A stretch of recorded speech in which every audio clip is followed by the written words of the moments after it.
15 फरवरी 2019 जमीन से हजारों किलोमीटर ऊपर अंतरिक्ष में भारत की थर्ड आई रॉ की एक हाई रिजोल्यूशन स्पाइस सैटेलाइट अपनी ऑर्बिट में घूम रही थी।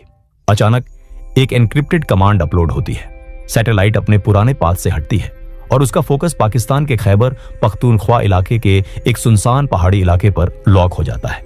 यह जगह थी बालाकोट। नीचे जमीन पर भी कुछ अजीब हो रहा था। पठानी सूट पहने, चेहरे पर गमछा लपेटे दो आदमी इस पहाड़ी कैंप के इर्द गिर्द घूम रहे थे। ये आम पठान नहीं थे, ये रॉ के एजेंट थे। इन एजेंट्स ने जो देखा उसने उनके भी रोंगटे खड़े कर दिए। ये कोई मामूली कैंप नहीं था, ये एक किला था जिसे जंगलों के बीच छुपाया गया था। यहां ट्रेनिंग चल रही थी। 500 से ज्यादा आतंकवादी जिहाद की तैयारी कर रहे थे। इंटेलिजेंस रिपोर्ट्स के मुताबिक ये वही जगह थी जहां कभी अजमल कसाब जैसे दरिंदों को ट्रेन किया गया था। और सबसे खौफनाक खबर यह थी कि आने वाले कुछ ही दिनों में 300 नए रिक्रूट्स यहां पहुंचने वाले थे। रॉ एजेंट्स ने अपनी जान की बाजी लगाकर उस कैंप की चप्पे चप्पे की तस्वीरें ली। ये तस्वीरें और ग्राउंड इंटेल नई दिल्ली के रॉ हेडक्वार्टर में पहुंची। रॉ चीफ अनिल धस्माना समझ गए कि अगर इसे अभी नहीं रोका गया तो तबाही मचना तय था। इस इंटेल के मिलते ही भारत के इतिहास का सबसे बड़ा और सबसे खतरनाक कोवर्ट ऑपरेशन शुरू होने वाला था। यह था ऑपरेशन बंदर। 14 फरवरी 2019 भारत के इतिहास में यह दिन ब्लैक डे के नाम से दर्ज है।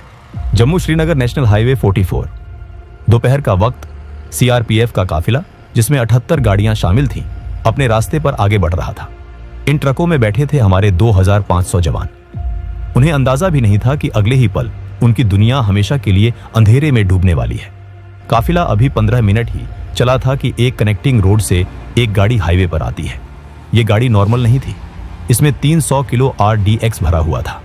सीआरपीएफ के ड्राइवर कुछ समझ पाते उससे पहले ही उस गाड़ी के ड्राइवर ने अपनी गाड़ी काफिले के एक बस से टकरा दी। एक तेज धमाका हुआ, इतना तेज कि कई किलोमीटर दूर तक जमीन हिल गई। आग का एक गुब्बारा आसमान में उठा और देखते ही देखते हमारे 40 बहादुर जवान वीर गति को प्राप्त हो गए। इस कायराना हमले की जिम्मेदारी ली पाकिस्तान में बैठे आतंकी संगठन जैश-ए-मोहम्मद ने। उसका लीडर मसूद अजहर, जो बहावलपुर में बैठकर भारत की तबाही के सपने देख रहा था, उसने सोचा था कि भारत हमेशा की तरह कड़ी निंदा करेगा, डोजियर देगा और चुप हो जाएगा। लेकिन वो भूल गया था कि ये 2019 का भारत है। वो भारत जो अब चुप नहीं बैठता, वो भारत जो घर में घुसकर मारता है। 19 फरवरी 2019 दिल्ली। पुलवामा हमले को 4 दिन बीत चुके थे। रॉ चीफ अनिल धस्माना सीधा प्रधानमंत्री नरेंद्र मोदी के रेजिडेंस पर पहुंचते हैं। मीटिंग रूम में पीएम मोदी के अलावा national security advisor Ajit Doval, defence minister और तीनों सेनाओं के प्रमुख मौजूद थे। पीएम मोदी की आंखों में वो दर्द था जो हर हिंदुस्तानी महसूस कर रहा था। उन्होंने आर्मी, नेवी और एयर फोर्स के चीफ्स से साफ शब्दों में कहा, बहुत हो गया। हर बार हम सब्र करते हैं और वो इसे हमारी कमजोरी समझते हैं। इस बार मुझे एक्शन चाहिए। तभी रॉ चीफ धस्माना ने प्रोजेक्टर पर बालाकोट कैंप की हाई रिजोल्यूशन सैटेलाइट इमेजेस दिखाई और कहा, सर, यह जैश का सबसे बड़ा ट्रेनिंग कैंप है। यहां मसूद अजहर का भाई और टॉप कमांडर्स मौजूद हैं। अगर हमने इसे हिट किया तो जैश को रिकवर होने में 10 साल लग जाएंगे। आर्मी चीफ ने कहा, सर, हमने उरी के बाद सर्जिकल स्ट्राइक की थी जमीन के रास्ते, लेकिन इस बार दुश्मन सतर्क है, पूरा बॉर्डर हाई अलर्ट पर है। तभी अजीत डोवाल ने कहा, अगर आज हम चुप रहे तो वो हमारी खामोशी को कमजोरी समझेंगे। वो फिर आएंगे, फिर हमारा खून बहाएंगे। इस बार हमें दुश्मन के दिमाग में खौफ पैदा करना होगा, ऐसा खौफ जो उनकी नस्लों को याद रहे। पीएम मोदी अपनी कुर्सी पर शांत बैठे थे। उन्होंने सबकी बात सुनी। कुछ पल के लिए कमरे में बिल्कुल सन्नाटा छा गया। फिर पीएम खड़े हुए। उन्होंने एयरफोर्स चीफ BS धनोआ की तरफ देखा और पूछा, चीफ, क्या आप तैयार हैं? एयर चीफ धनोआ ने बिना एक पल गंवाए कहा, सर, हम उनके लिए धरती पर ही नरक बना देंगे।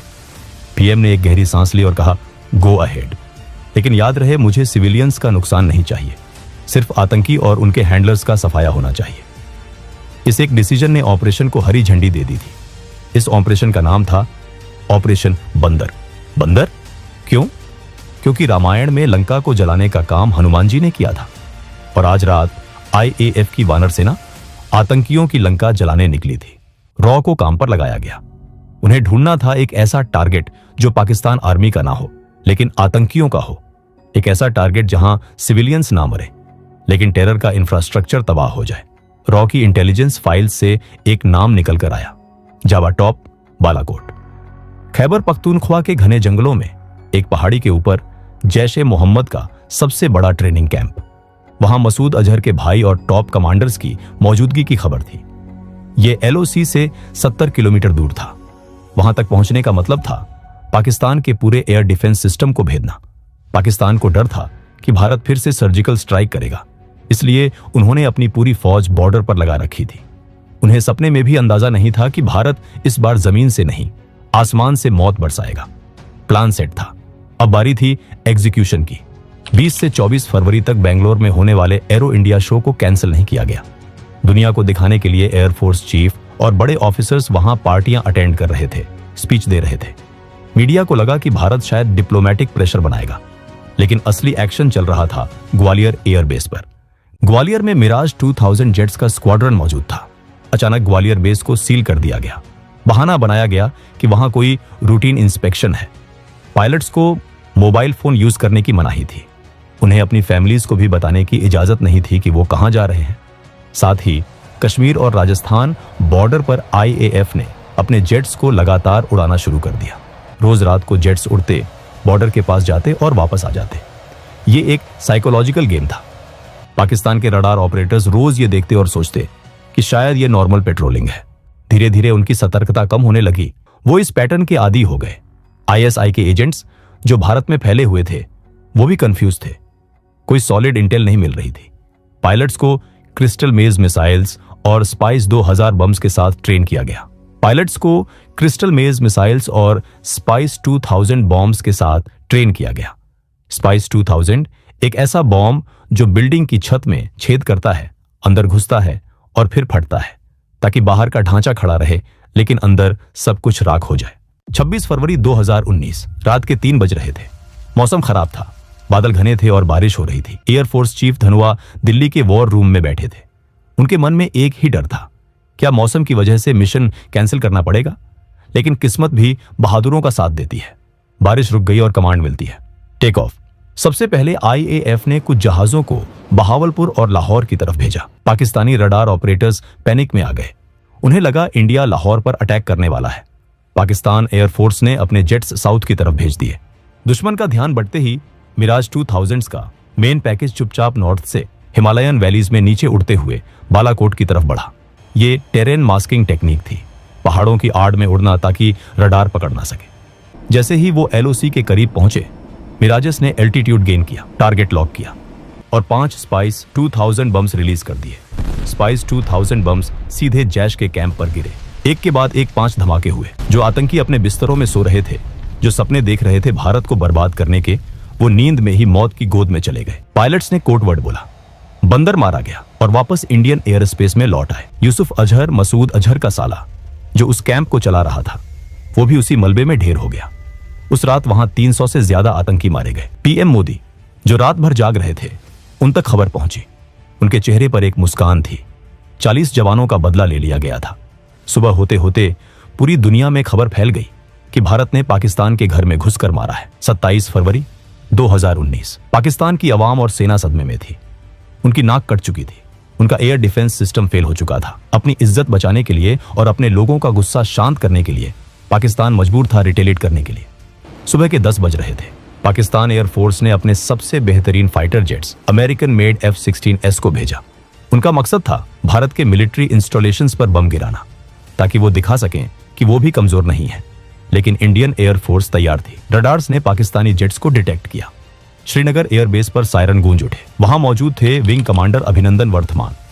उन्होंने बिना वक्त गंवाए अपने MiG-21 बाइसन में उड़ान भरी। अब जरा सोचिए, कहां F-16 जो दुनिया का सबसे एडवांस्ड 4th जनरेशन फाइटर है, और कहां MiG-21 जो 1960 का पुराना जहाज है। यह मुकाबला बराबरी का नहीं था। पाकिस्तानी जेट्स ने हमारे आर्मी कैंप्स के पास बम गिराए, लेकिन वो टारगेट मिस कर गए क्योंकि हमारे पायलट्स ने उन्हें एंगेज कर लिया था। अभिनंदन ने देखा कि एक पाकिस्तानी F-16 वापस भाग रहा है। उन्होंने उसका पीछा किया। अभिनंदन ने R-73 मिसाइल फायर की। मिसाइल सीधे जाकर F-16 को लगी और F-16 नीचे गिरने लगा। इतिहास में पहली बार किसी MiG-21 ने F-16 को मार गिराया था। ये एक चमत्कार से कम नहीं था। विंग कमांडर अभिनंदन ने देखा कि एक पाकिस्तानी जेट वापस भाग रहा है, लेकिन अभिनंदन उस जेट के पीछे LOC क्रॉस कर गए। वो अब दुश्मन के इलाके में थे। वहां से एक पाकिस्तानी मिसाइल आई और अभिनंदन के जेट को हिट कर गई। अभिनंदन तुरंत इजेक्ट करते हैं। वो पैराशूट से नीचे उतरते हैं। जैसे ही अभिनंदन जमीन पर गिरे, उन्हें एहसास हो गया कि वो पाकिस्तान में है। गांव के लोग उनकी तरफ दौड़े, हाथ में पत्थर और डंडे लेकर। अभिनंदन घबराए नहीं। उन्होंने भागने की कोशिश नहीं की, ना ही गिड़गिड़ाए।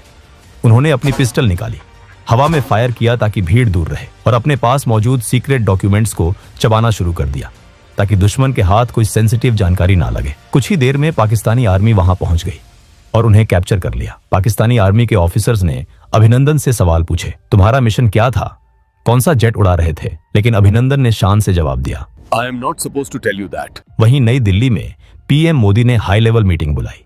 उनका संदेश साफ था, हमें हमारा पायलट वापस चाहिए, बिना किसी शर्त के और तुरंत। रॉ चीफ और NSA डोवाल ने अपनी चैनल्स एक्टिवेट की। उस रात भारत ने अपनी 9 मिसाइल्स को पाकिस्तान की तरफ एम कर दिया था। पृथ्वी और Agni missiles ready to fire mode में थी। इंडियन इंटेलिजेंस ने ISI चीफ को एक क्लियर मैसेज भेजा, अगर अभिनंदन को एक खरोंच भी आई तो हम पाकिस्तान का नक्शा बदल देंगे। ये मैसेज सुनते ही इस्लामाबाद में हाहाकार मच गया। पाकिस्तान के पार्लियामेंट में वहां के फॉरेन मिनिस्टर शाह महमूद कुरैशी के पांव कांप रहे थे। कुरैशी ने पार्लियामेंट में कहा, खुदा का वास्ता है, अभिनंदन को वापस भेज दो, वरना रात 9 बजे इंडिया अटैक कर देगा। 27 फरवरी की रात को US secretary of state Mike Pompeo को Indian foreign minister Sushma Swaraj का एक अर्जेंट कॉल आया। उन्होंने पोम्पियो से कहा, हमारे पास पक्की खबर है, पाकिस्तान अपनी न्यूक्लियर मिसाइल्स प्रिपेयर कर रहा है हमारे ऊपर हमला करने के लिए, और अगर उन्होंने ऐसा सोचा भी तो हम चुप नहीं बैठेंगे, हम भी तैयार हैं। अमेरिका, सऊदी अरब, UAE सबने पाकिस्तान पर प्रेशर डाला कि सिचुएशन को ठंडा करो और पायलट को वापस करो। साथ ही साथ इंडिया ने अपना रुख साफ कर दिया था, अगर हमारे पायलट को एक खरोंच भी आई तो बालाकोट तो बस ट्रेलर था, पिक्चर अभी बाकी है। इंडिया ने अपने नेवी शिप्स को कराची की तरफ मूव करना शुरू कर दिया था। मोदी सरकार ने क्लियर कर दिया था, नो नेगोशिएशन, पायलट वापस चाहिए बिना शर्त के। प्रेशर काम कर गया। 28 फरवरी को पाकिस्तान के PM इमरान खान ने पार्लियामेंट में खड़े होकर अनाउंस किया कि वो पीस जेस्चर के तौर पर अभिनंदन को रिहा कर रहे हैं। सच्चाई ये थी कि ये पीस जेस्चर नहीं, बल्कि डर था भारत की ताकत का। 1 मार्च 2019, वाघा बॉर्डर, हजारों लोग तिरंगा लिए खड़े थे। शाम का वक्त था जब विंग कमांडर अभिनंदन ने वो गेट क्रॉस किया। उनकी मूंछों का स्टाइल एक नेशनल सिंबल बन गया था। हमने दुश्मन के घर में घुसकर मारा भी और अपने बंदे को सुरक्षित वापस भी ले आए। बालाकोट एयर स्ट्राइक सिर्फ एक मिलिट्री ऑपरेशन नहीं था, ये एक स्टेटमेंट था, एक डिक्लेरेशन था न्यू इंडिया का। दोस्तों, अगर आपको वीडियो पसंद आई हो तो एक लाइक जरूर करें, और अगर आप ऐसी ही और इंटरेस्टिंग वीडियो देखना चाहते हैं तो चैनल को सब्सक्राइब करना बिल्कुल ना भूलें। मिलते हैं अगले वीडियो में, तब तक के लिए जय हिंद, जय भारत।